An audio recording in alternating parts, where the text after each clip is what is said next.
back to our second interview with Brittany Wang, where today we are going to be talking about marketing. Brittany is the author of the young adult fantasy series On Wings of Ash and Dust, which is available on Amazon. Our mission is to equip you with the tools necessary so that you can become a successful author someday.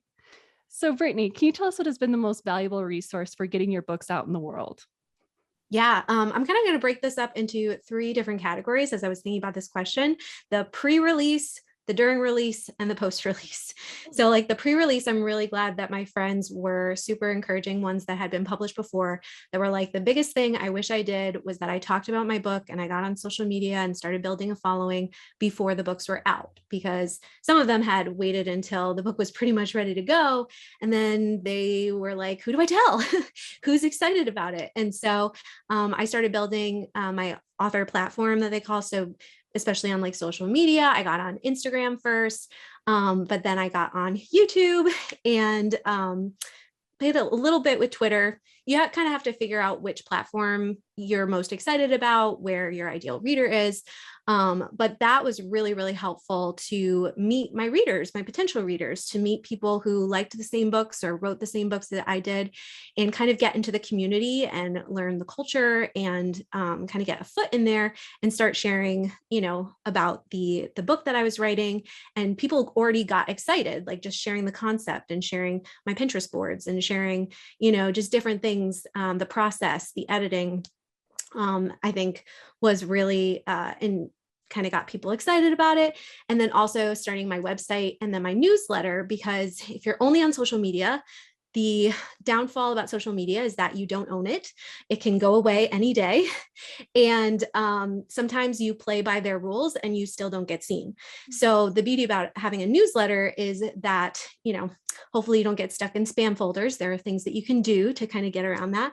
But as long as you have people's email, they are probably checking that more often than they are social media. And they are the people who are signing up being like, send me updates.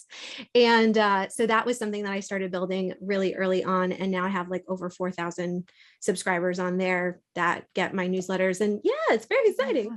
And I also built up a Patreon too. So you can start like communities of people that like the same books or are all writers, so you can support each other. So I started a writer support group over on Patreon that ended up being kind of like a side hustle as well. So that was like pre-release. And then during release, leading up to that, one thing I did was like learning how to publish the book and learning, what are the different avenues and different tactics that I could get, promote the book and get a lot of people even more excited about it. And so I took Sarah Cannon's Publish and Thrive course, and there's a lot of different courses out there, but I always talk about that one because it was such a game changer and gave me the confidence to self-publish. And I felt like I had the tools and the know-how. And one thing she talked about was having ARC readers or an ARC team or a street team, which was a total game changer for me. I can talk a little bit more about that as we go ahead. But kind of partnering that with my platform was huge during my release. And then post-release, I'm kind of learning a little more now about ads and about promo and deal sites. And I haven't quite gotten my feet in there because I've been doing a lot of organic marketing. But those are also options that you can kind of look into and learn about and master as well. Wow. It's a lot. Yeah, there's so many options and you don't have to do it all. Yeah. But I think finding what works for you and what helps you connect with your audience the best through trial and error, it just makes it a lot of fun. How did you build your street team? So the team, I had my newsletter, I had Patreon, I had my social media, I had my YouTube. So I just put out, hey guys, the book is coming. And I think I did a whole YouTube video about it. You guys can check it out on my channel, but it was like my call to action of like, okay, who wants to be on my street team? And what I said is that you would get the ebooks early, you'd be able to read them early, but you also had the option of joining a Discord group where I was going to host challenges, and there would be winners every week of different kind of exclusive, like there were stickers and just like behind the scenes, kind of like, I think I said like you could win like an annotated scene with like behind the scenes kind of stuff. And so the people that were excited about that, they could fill out a form. And from those people, I think I picked about 20. and those people were like super excited and super invested, and they would just help me promote the books. I gave the challenges of like, post this on Instagram, or share like your favorite quote or something like that. And it just like was awesome because they were reaching more people than I could by myself. And they were having fun doing it. So that was great. That's awesome. What tips do you have for like rapid releasing a serial series? Yes. So just so you guys know who are watching this, we did a whole video about serials before that you can check out. So I'm going to try to keep it real short to this specific question, but there's so much more you can know about serials. But the biggest benefit of rapid releasing a series is that it can help you grow your readership fast because you consistently have something new to promote, and you can keep your readership engaged because instead of waiting for a year plus for a new book, they're anxiously waiting for the next one. To rapid release effectively, I personally start with only a few episodes at a time. I was very advantageous and did 6, and by like episode 3 I was like, oh my gosh, I have 3 more episodes to go. And again, I don't regret it because it was awesome, but doing it for the first time, I would definitely keep it to like a couple, and you could always like have a little break in between and be like, okay, to be continued in 6 weeks or something, and then we're going to start back up, just so you can like pace yourself and figure out kind of your rhythm and not drive yourself crazy. Also, I'd make sure that all of your episodes are ready to be published by the time you publish episode 1, because I thought I was pretty much wrapped up. I thought that my applying proofreading edits at the end while I was still publishing was going to be easy. And there was still like certain scenes and different things that I was basically like full on editing. And so I would definitely say that there are people that write and edit and publish as they're going, and they figured out how to do it. But everybody that I've talked to personally that has tried doing that is like, I will never do that again. So if you can, kind of get through, at least a few episodes and have them totally ready to go, then you will have so much more fun actually just promoting the books and enjoying the experience of publishing. And the last thing I'll just say is that ARC team was like a game changer for me. And the other thing that I meant to mention before about it is that you're also investing in like your first like super fans. Like you get your group and they're getting the books for free.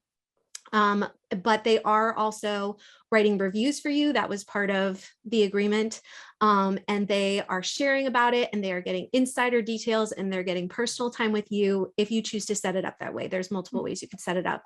But if you kind of do any element of that, they feel like they're in the inside. They feel like they're getting like this special treatment, and it's an experience that they're never going to forget. Like I still have ARC team members that will like, if there's a post on Instagram where somebody's like, suggest a book for me, or like, who's your favorite author, or like whatever, I'll still have ARC team members that are like tagging me and being like, you should check out this series. And I'm not doing anything else. Like they're just like, they became super fans, and they're so excited to like just organically talk and share about the books. And to have somebody that's not you be like super excited about your books, it speaks volumes to those people that they're talking about.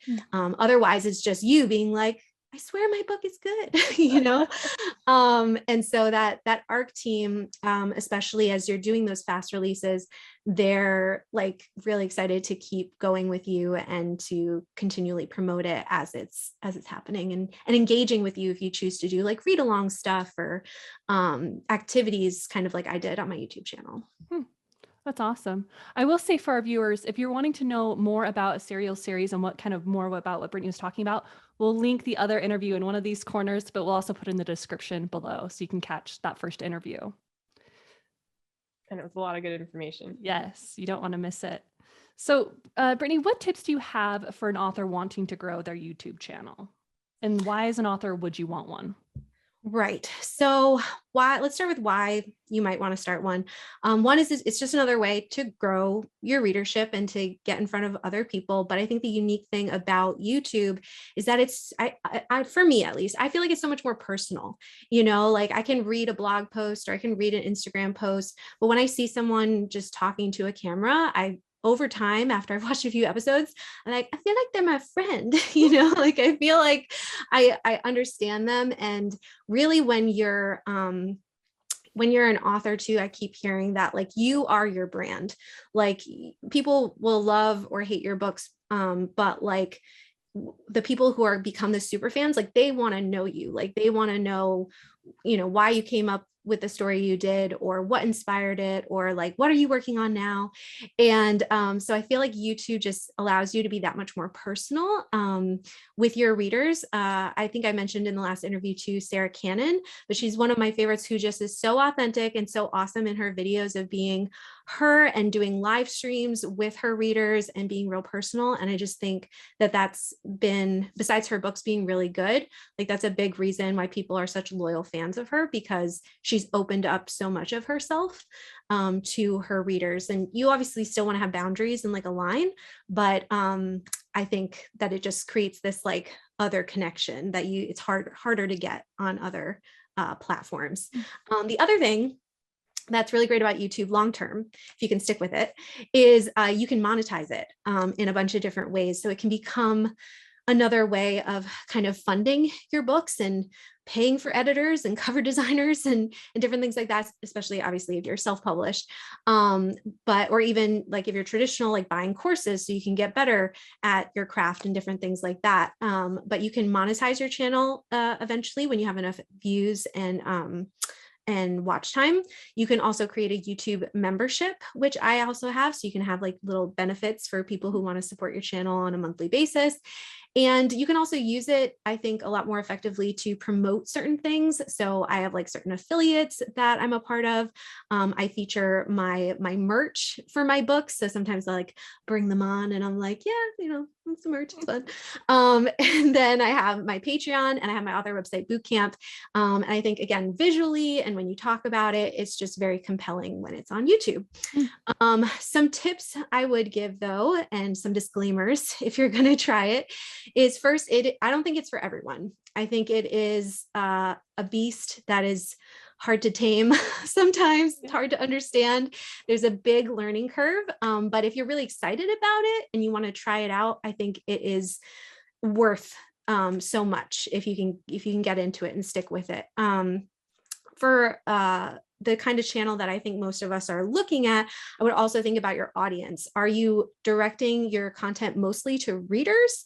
Or are you connecting your content mostly to writers? And why would you do that? Are you gonna try to reach both?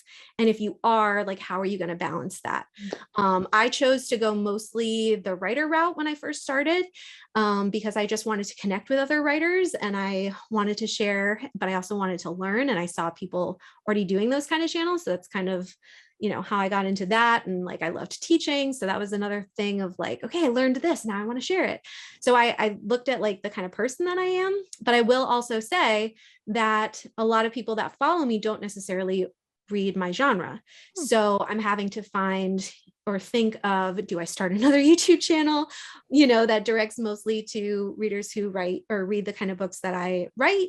Do I just focus on another platform like TikTok or something where I can mostly target my readers? So those are just things to like think of before you get into it. Like, what kind of content do you want to do?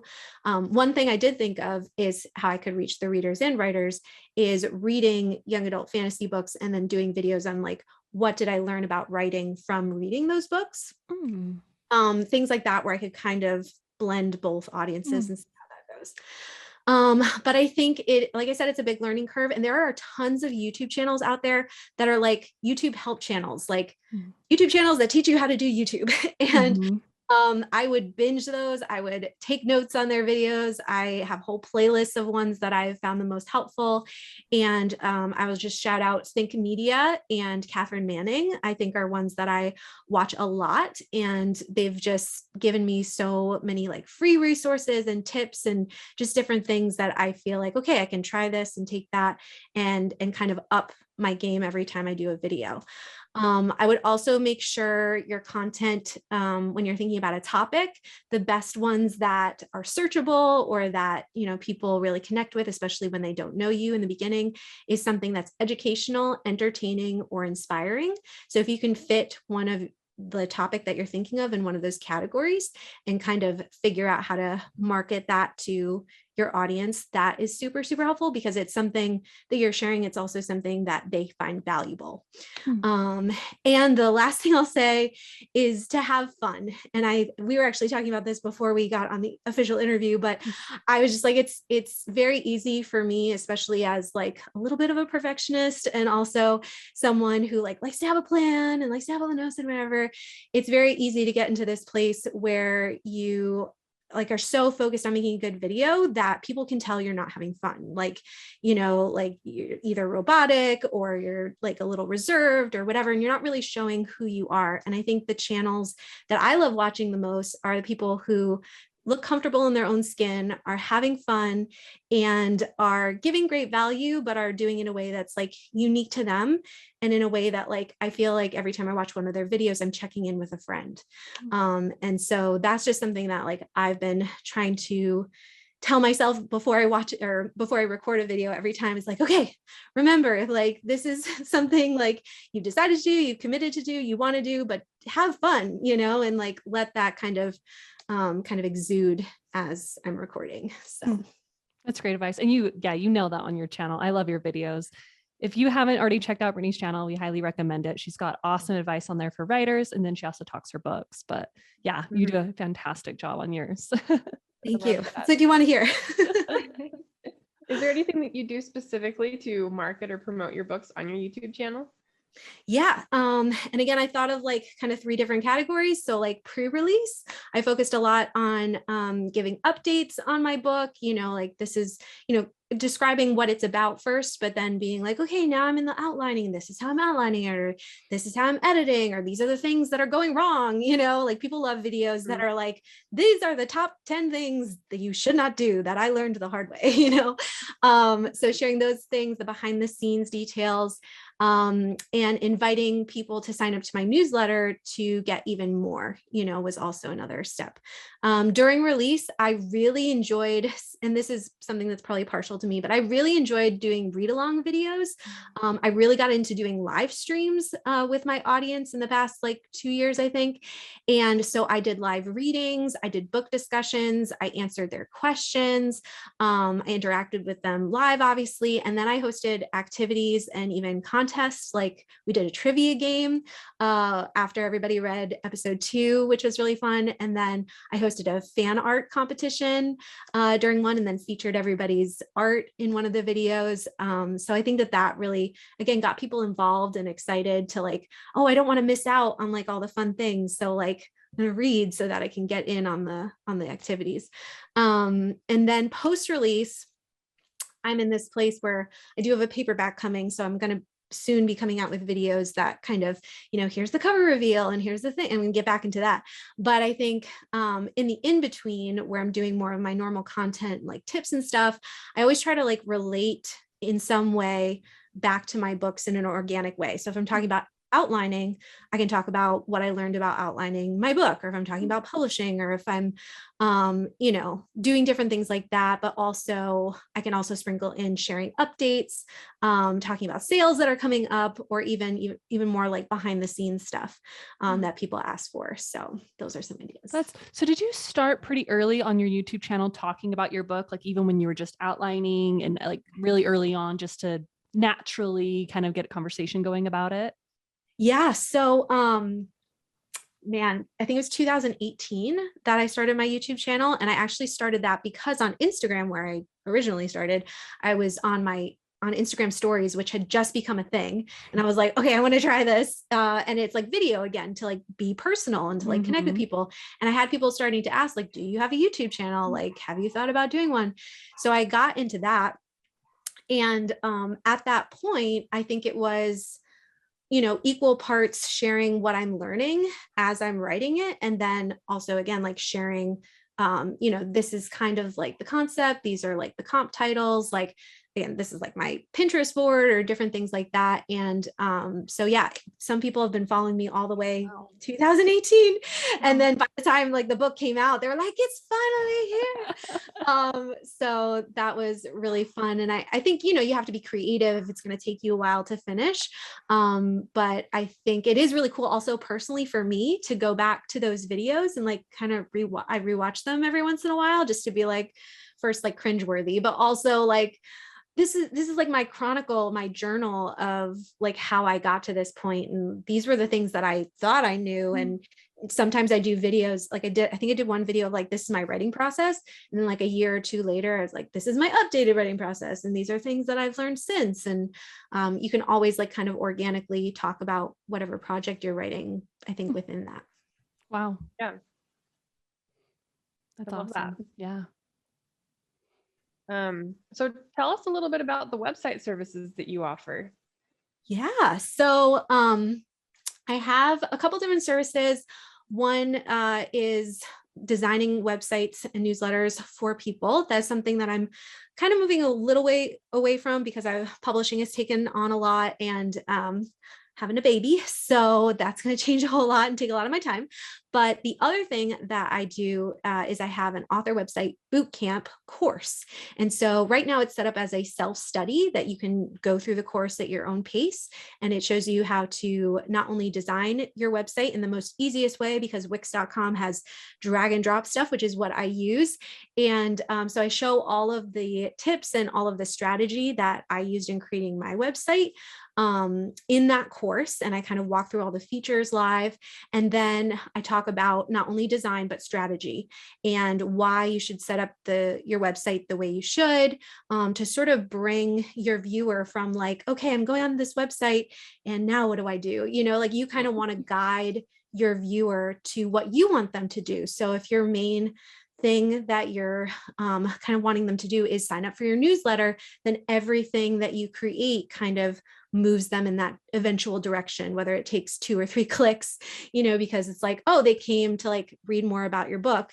Oh, okay. Oh, there's this button about I can get behind the scenes stuff. Click that. Oh, I have to sign up for a newsletter. Click that, you know? Mm-hmm. And so I talk about how to kind of get, offer things to your viewers that, you know, first are on your website that are kind of cool to get them there, and then how to get them kind of on the newsletter so that you can have this like deeper relationship with them.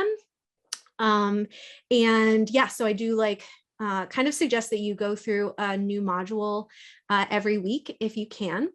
And you could have your website done if you did that within like a month. Wow. So, which is really fun. Yeah. And I originally ran the course live kind of in that structure. And what I would like to do maybe this year again is kind of update the course a little bit and run it live again. Because some people take a very long time to get through the course. And I'm like, guys, get it done so that you can share it. But people really got it done when I was running it live with them. And so I'm thinking of doing that as well, to just have an option of like, okay, if you want to get it done in a month, like we're going to do bootcamp style and like get through it. And then the final option that I have is if you already have a website, but you feel like it could be optimized or you just want a few tips, I can record myself going through your website in like 30 minutes and give tips on how to optimize either the strategy or the design or different things like that.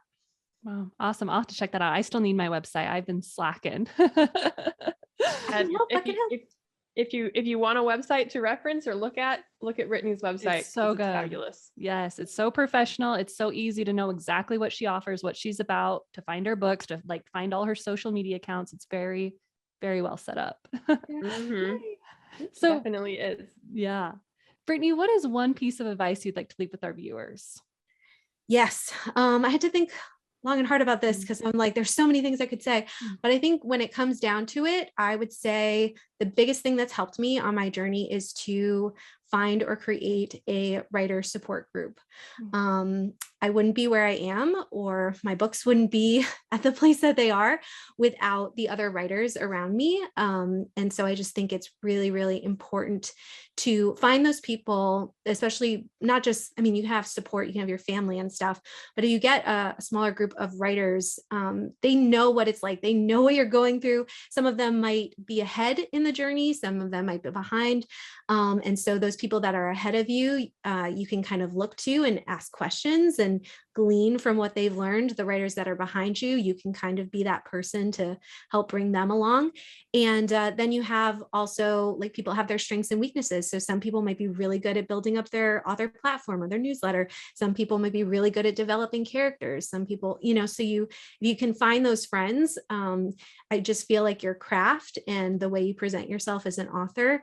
I know for me, like, I grew in leaps and bounds so much. And I felt like I had that support system, that encouragement when I felt like I cannot edit another chapter. Like I want to quit. Like, this book is never going to be good enough. I just had my friends being like, I've been there, like you, and that your book is good. And like, this is like the dark night of the soul, but then you're going to hit that, that third act where you're going to like, just love it. And you're going to be so happy that you pushed through. And, they use those analogies and you get it, speak the same writer language. And I think it's hard to find them at first. And so I can give a few thoughts on how to find them, but I really wanted to stress that, especially in the craft of writing, I just feel like my books are 10 times more amazing because of the critique partners and beta readers and just different people that I worked with. And I'm just so glad that even though I was like, I thought this book was done, what are you telling me that I need to keep working on it? I'm just so glad that like the first books I came out with like are getting like 5-star reviews on Amazon. And again, it's like part talent and part like coming from you. And then it's a lot of like everybody else telling you what you're doing wrong and how you can improve. So I would definitely encourage that. And I would say where to find them. I would find a social media that you enjoy. And so I really liked Instagram. So I started there. And you can find friends through hashtags like writer or bookish hashtags. I jumped on a bunch of Instagram challenges. I actually hosted an Instagram challenge myself too, which was a big game changer for me. And that's always great because everybody's super interactive and engaging there. And then I buddied up with a couple of critique partners. So that's kind of where I started. And then I had sort of like a growing list of friends that when I needed beta readers, they were ready and excited to jump in. And now from all of those people, I actually have 2 different, what we're calling writer masterminds, where we meet every week on video chat. There's like one group with 3 of us and one group with 4 of us. And we say our goals in the beginning of the meeting, like a couple minutes of like, this is what I did the last week, kind of checking in. Then one person kind of gets the hot seat. So they get to kind of share like, okay, this is like, something about my book or something about how I'm promoting it or something about like I'm working on my website. We all give feedback. And then the last few minutes, we share goals for the next week. And I've been a part of these groups for one of them's over a year. I think the other one might be around the same. And it's just like so encouraging and so good. I think on my friend Holly Davis's channel, we did with one of the groups, we did like a Q&A about how we did it. And that was really fun. So if you want more information, you could do that. Yeah. But I feel like social media, there's some Facebook groups that are really good for writers.